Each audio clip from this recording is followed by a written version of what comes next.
Ìròyìn rèé ní ẹ̀kúnrẹ́rẹ́. Ẹni tí í ṣe igbákejì agbẹnusọ fún ilé ìgbìmọ̀ aṣojú-ṣòfin ní orílẹ̀-èdè wa Nàìjíríà, Ọ̀gbẹ́ni Benjamin Kalu òun mà ló ti ké sí àwọn ilé-iṣẹ́ ẹ̀ṣọ́ aláàbò ní orílẹ̀-èdè wa Nàìjíríà láti gbé ìgbésẹ̀ ọ̀tun àti àyípadà èyí tó dá láti mú bá ẹ̀ka ètò ààbò ilẹ̀ yìí èyí tó ń fì lògbòlògbò. Gẹ́gẹ́ bí Kalu ti sọ ọ̀rọ̀ náà, ó ní àsìkò ti tó báyìí fún àwọn iléeṣẹ́ ológun ilẹ̀ yìí láti bẹ̀rẹ̀ sí ní máa pèsè ohun ìjà láti dojú ìjà kọ àwọn agbésùmọ̀mí àti àwọn ìwà búburú ọ̀daràn jákèjádò igun mẹ́rin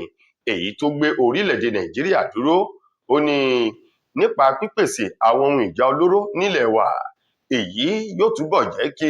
ètò ọrọ̀ ajé ilẹ̀ yìí kó búrẹ́kẹ́ sí àti wípé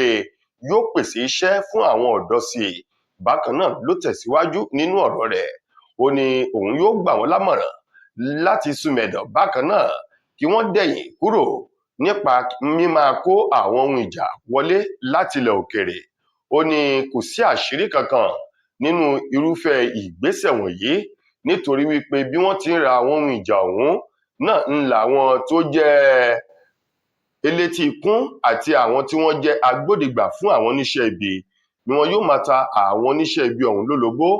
láti lè sọ irúfẹ́ ohun ìjà olóró èyí tí wọ́n wá rà ní orílẹ̀-èdè wọn. Ó ní ṣùgbọ́n tó bá jẹ́ wípé orílẹ̀-èdè Nàìjíríà ni wọ́n ti ń pèsè rẹ̀ pẹ̀lú àrídájú àti ààbò tó péye látọwọ́ àwọn ẹ̀ṣọ́ aláàbò, ó ní èyí yóò máa jẹ́ àṣírí fún àwọn ẹ̀ṣọ́ aláàbò, yóò sì máa fún wọn ní àṣeyọrí láti ja àjàyè ọ̀pọ̀lọpọ̀ ìjà gbéjú ìjà kó àwọn oníṣẹ́ ibi agbésùmọ̀mí. Lákòótán nínú ọ̀rọ̀ Benjamin Kalu tí í ṣe igbákejì agbẹnusọ fún ilé ìgbìmọ̀ aṣojú-ṣòfin ilẹ̀ yìí, ó ní òun rọ gbogbo àwọn ẹ̀ka èyí tó ń rí sí ìdúnàádúrà ọ̀rọ̀ owó nílẹ̀ yìí láti mọ ohun tí wọ́n ń ṣe ò nítorí pé púpọ̀ nínú àwọn ẹ̀ka ilé-iṣẹ́ ọ̀hún ló ń jẹ́ agbódegbà àti alárinà èyí tó ń gba àwọn owó agbésùmọ̀mí sọ́wọ́ tí wọ́n sì ń tara wọn láti máa lò wọ́n gẹ́gẹ́ bí irinṣẹ́ èṣù dojú ìjà kọ àlàáfíà orílẹ̀-èdè Nàìjíríà. Ẹgbẹ́ òṣèlú APC ẹ̀ka ti ìpínlẹ̀ Ògùn ni wọ́n ti kéde ẹni tí ó jẹ́ igbákejì fún Ọlámilékan Solomon tí gbogbo èèyàn mọ̀ sí Yayi láti díje dupò gómìnà nínú ètò ìbò gbogbogbò ọdún 2027 èyí tó ń bọ̀ ní ọ̀nà yìí.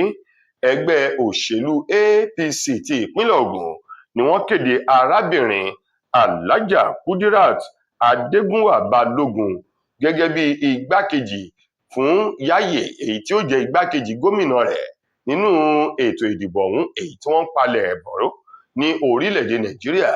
Gẹ́gẹ́ bí wọ́n ti sọ di mímọ̀, wọ́n ní arábìnrin náà èyí tí ó jẹ́ ògbónágbòǹgbò tó sì ní ìmọ̀ nípa ìṣirò owó àti ohun tó farapẹ́ pẹ̀lú ìrírí èyí tó ní, gbàgbọ́ wípé yóò jẹ́ ìrànwọ́ fún Yayi tó bá dérí ipò gómìnà nínú ètò ìbò ọdún 2027 láti lè tukọ̀ ìpínlẹ̀ Ògùn kó lọ síwájú sí i. Nípa ìdí èyí, wọ́n ní ọkàn àwọn balẹ̀ lórí Kudirat Balógun nítorí wípé yóò ṣe dáadáa, yóò sì mú àyípadà rere àti ìrírí rẹ̀ yóò mú dé bá ìpínlẹ̀ Ògùn pẹ̀lú ìfọwọ́sowọ́pọ̀ rẹ̀ tòun ti Yayi. Ìlọsíwájú èyí tó lọ́rìn yóò máa dé bá ìpínlẹ̀ Ògùn.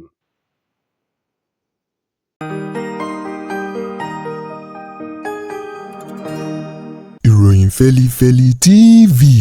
àjààbálẹ̀ làwọn ìròyìn ti wà, máa wò lóòrèkóòrè.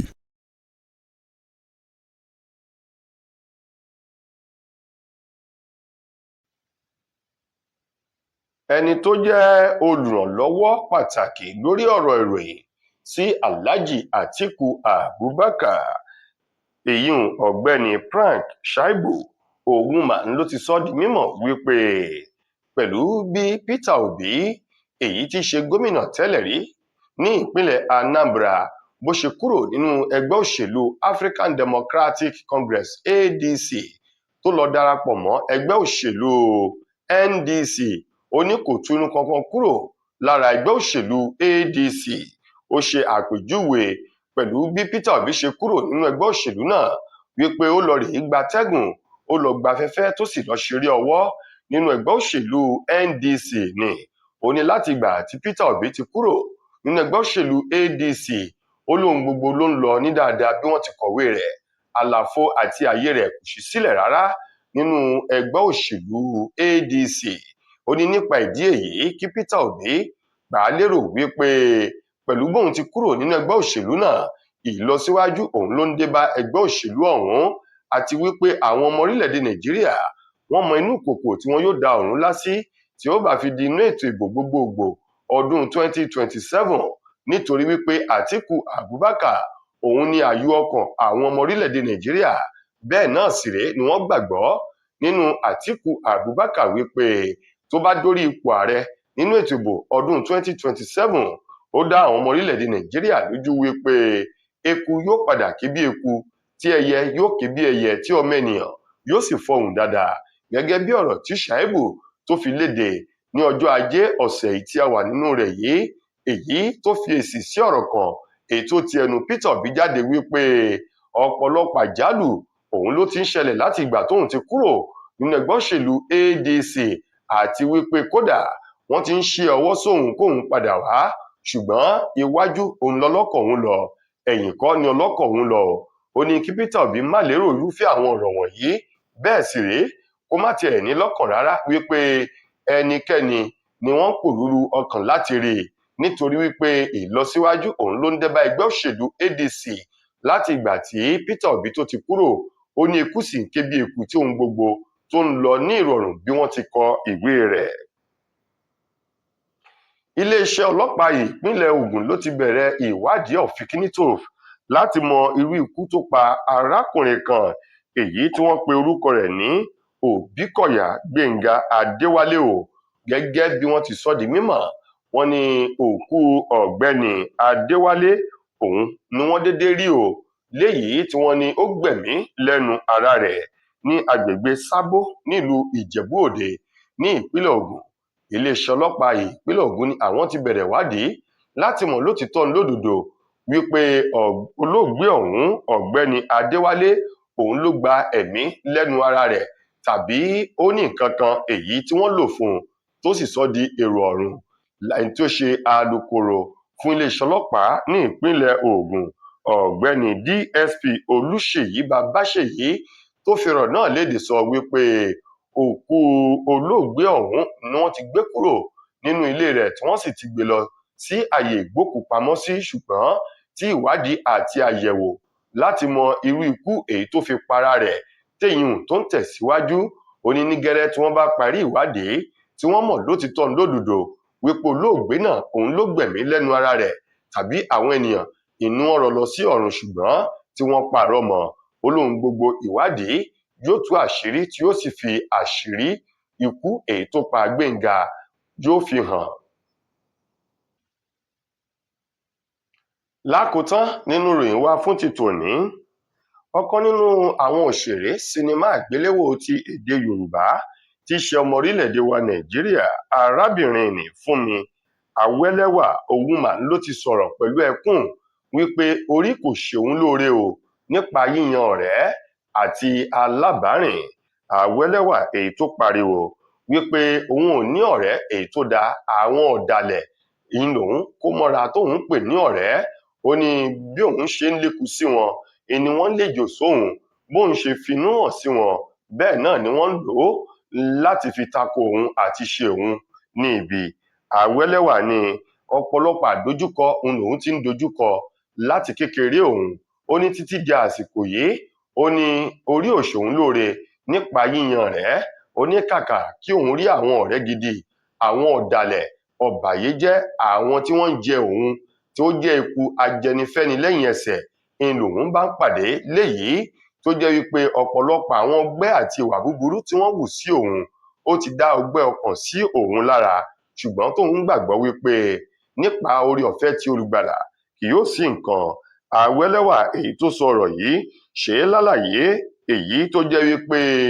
orúkọ èyí tí wọ́n sọ láti kékeré ni Oríjà Fúnmi Awẹ́lẹ́wà. Ó ní ṣùgbọ́n nígbà tí orí bá kọ̀ tí ò bá jà fóun, ó ní lásìkò yìí àfi kí Ọlọ́run ọba òkè kó jà fún òun, gẹ́gẹ́ bí ọ̀rọ̀ tí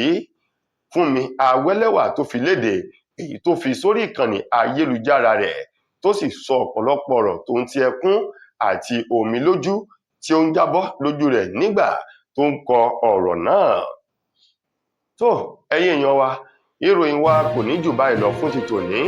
Títí di ìgbà míì tẹ́ máa láǹfààní láti gbọ́ tùrè míì ní iléeṣẹ́ wa, mo gbà á ní àdúrà pípé wàhálà ìdààmú kò ní kàn wá, kò ní pẹni tí ó kàn tí ó fi kàn wá.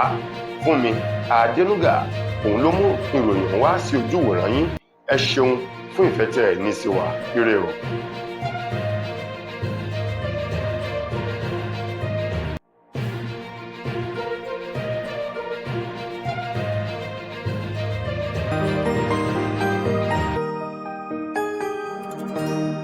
Ìròyìn Fẹ́lifẹ́li TV Àjààbálẹ̀ làwọn ìròyìn ti wà, máa wò lóòrèkóòrè. Mo kí gbogbo ojú tí wò mí ti ń gbọ́ mi jákèjádò orígun mẹ́rẹ̀ẹ̀rin àgbáyé. Orúkọ mi ni Ambassador Àkànfẹ́ Ìwò tí mo jẹ́ agbẹnusọ fún iléeṣẹ́ X2 Ultimate Herbal International Limited. Níléeṣẹ́ wa bí láti màmọ̀ dájú nǹkan kan tí eléyìnbó ń pè ní health is wealth, ìlera lọ́rọ̀. Kì í ṣàfẹnujẹ́ nìkan tá a bá ń gbọ́ ọ̀nì sétí, torí gbogbo lọ́gbọ̀ àwọn èèyàn ni wọ́n ń kojú àìsàn tí a pè ní ìfúnpá gíga. Ìdí nìyí tí iléeṣẹ́ X2 Ultimate Herbal fi ṣètò oògùn ìfúnpá gíga fún ní powder àti ní olómi. Kò tán síbẹ̀, oògùn ìtọ̀ ṣúgà ó wà ní iléeṣẹ́ X2 Ultimate Herbal International Limited ní powder àti ní olómi. Òun náà lẹ̀ ń wò yìí. Oògùn ọ̀pẹ́ ẹ̀yìn wà tí a ti ṣe lọ́jọ̀ fún ẹni tó bá ń kojú ọ̀pẹ́ ẹ̀yìn torí gẹ́gẹ́ bí ìṣòro. Iléeṣẹ́ wa níbí ní oògùn ẹ̀ tó lè bá wọn tán rẹ̀ lójú ọgbọ́n. Bákan náà, ogunlọ́gọ̀ àwọn èèyàn ni wọ́n jẹ́ oníbìísí tí wọ́n ti rora wọn pín wípé Ọlọ́run ò lè ṣe, ṣùgbọ́n tó jẹ́ pé àìsàn kan sómìíràn ní kọjú ọmọ bíbí wọn. Ó wà ní iléeṣẹ́ X2 Herbal International Limited fún ìwòsàn fún àwọn oníbìísí. Kò tó síbẹ̀ o, a ní ọ̀pọ̀lọpọ̀ oògùn tí a ṣe létò fún ẹni tó bá jẹ́ ẹni tó bá ní ikùn gbẹ̀ndù tó jẹ́ pé ọ̀rá ti pọ̀ jù lára ẹ̀. Ó máa bá wa burn fat, a pè ní X2 burn fat fún obìnrin àti fún ọkùnrin. Bákan náà, fún iléeṣẹ́ X2 Ultimate Herbal International Limited